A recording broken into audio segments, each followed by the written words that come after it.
Do you guys remember the lab we did kind of early in the semester where we dug up the irises and divided them and put them back down? This is what they're looking like, and I tell you, I'm really proud and pleased of how this has turned out. It looks like a professional did it. I mean, I just, you know, get a little misty-eyed when I look at this. I mean, I'm kidding, but it does really look good except for the weeds. But you can see how, these were cut back and they've grown back really well. You can't even hardly tell they've been cut. But this is on the list. This is Iris germanica, or bearded iris. And they've got the tubers. You can see the tuber down there a little bit. The young one that's getting started, kind of anchoring down this little fan of foliage. Spring blooming. I've got some pictures of earlier blooms from this particular group, or this planting, kind of going up the ramp here towards the greenhouse. Good perennial. Typically, you see these around old home places. They've been around a long time. It's one of those great pass-along plants that people share and divide and give away to one another. And I love doing stuff like that, especially when it's other people's plants. But real easy to grow. Now they don't like to be overcrowded, and that was one of the reasons why I wanted to divide these, was because the clumps are just getting so big and so mature. They actually will change color. They'll revert from whatever color they are to white if they're allowed to go too long. So every 2 or 3 years, it's a good idea to lift these, divide them. Don't be afraid of throwing stuff away. Give it away if you can, but don't feel like you have to keep everything. But they will bloom better. They'll stay more vigorous and youthful if you keep them divided. They do have some pests. I think we looked at some in the lab video.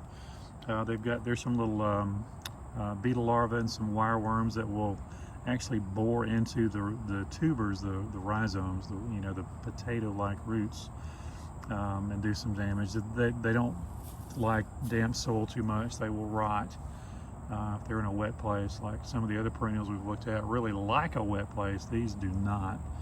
So I think they like where they are. Good, well-drained soil. It's on this slope, so we know water's running off. Y'all did a fantastic job spacing these out. So this spring, in about 4 or 5 months, these will just be glorious. And then the next spring, they'll be at their peak, I think. And this will be full again, and we'll have to dig and divide and throw away then as well. So Iris germanica, bearded iris. This plant is Juncus effusus, or rush, common rush. There's also a curly rush. It looks like a grass. It's sort of grassy looking, but it's not a grass. It's in the grass ally family, but from a design point of view, it looks like a grass. The leaves are really almost tubular or cylindrical, rather sort of stiff. But if you can see these little structures here, I don't know if you can see them clearly, but these are the flowers, or what's left of them. So they bloom, 2/3 of the way up of the leaves. Rush is a good plant for places that are in the full sun, but the soil stays damp. Typically around an air conditioning unit, perhaps, where the condensation line keeps the soil damp constantly. Is a good place for something like this. They also are pretty fair in containers. They like cooler weather.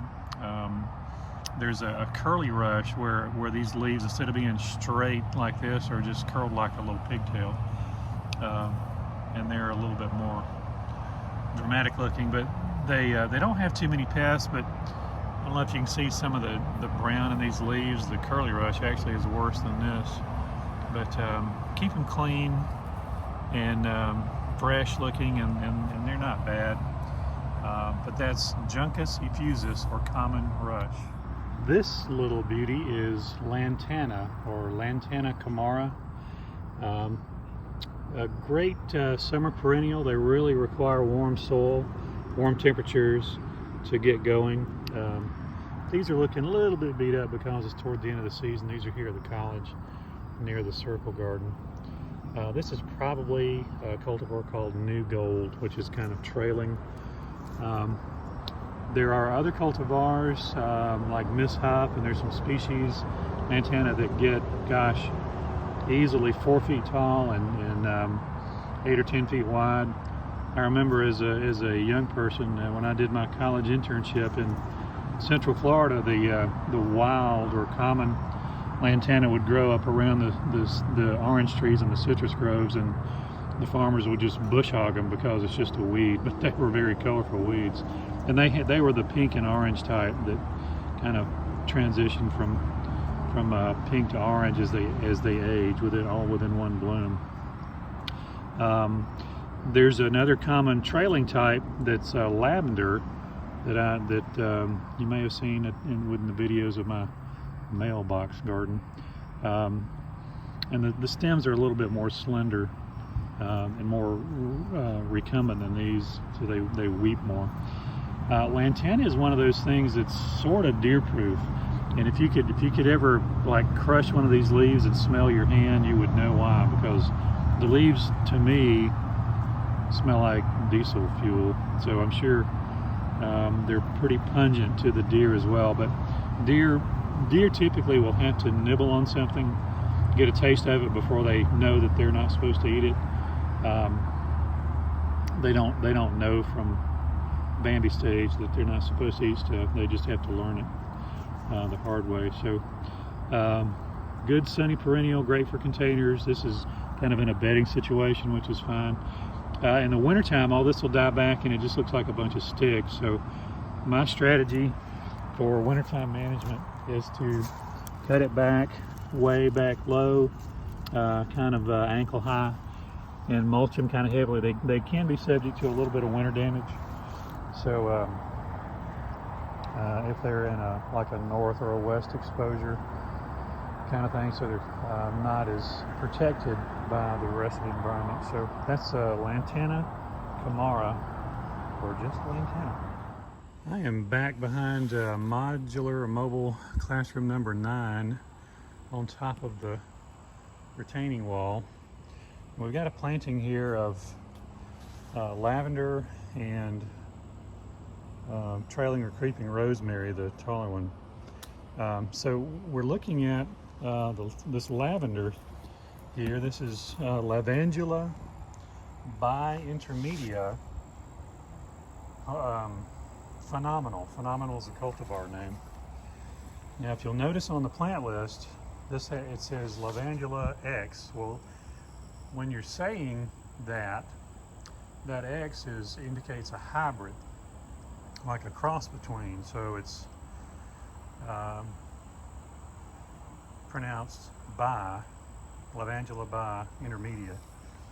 Phenomenal. And it's called phenomenal because it is phenomenal. Lavender doesn't typically do that well in Georgia soils and heat and humidity, but this one does really well. And I don't know if you can kind of tell all these, the remnants of these blooms. It really bloomed very, very well this year, and I think it's bloomed well every year. There's another one back behind here. You can kind of see the fading bloom spikes. But one thing I like to do with the herbs is take a little pinch, and just kind of roll it between my fingers like that, and smell of it. You know, there's not smell-o-vision, but you get the idea. You really, ooh yeah, it smells like lavender. A lot of, before these dry up is where you can get a lot of those essential oils, but they're kind of withered now. This particular one is, as you can see, a pretty good shrubby perennial, although it doesn't go dormant. But it does bear cleaning up. These old bloom spikes need to be sheared off with some hedge clippers. and cleaned up for the winter. And they've got this really pretty silvery foliage, but they do need good, well-draining soil and decent water throughout the year until they're established. These evidently are doing quite well on their own, and they blend in nicely with the creeping rosemary down there, and those are still blooming up a storm here on Veterans Day, November 11th. Good stuff. So that's Lavandula by Intermedia. Phenomenal. Our final plant for this group is monkey grass, or Liriope muscari. This is probably my favorite ground cover. This is a grass-like, nearly evergreen ground cover that's partial to shade, but some cultivars will take full sun. It's sort of grass-like. That's why they call it monkey grass. Has a flower on it, and the flower can vary a little bit. Sometimes it's mainly blue. Sometimes this one is called royal purple, which has a very showy purple flower. There's even a white version called Monroe's White. Liriope muscari is in the Asparagaceae family, which I wouldn't have guessed. I think it used to be in the Liliaceae family. That's why they call it lily turf.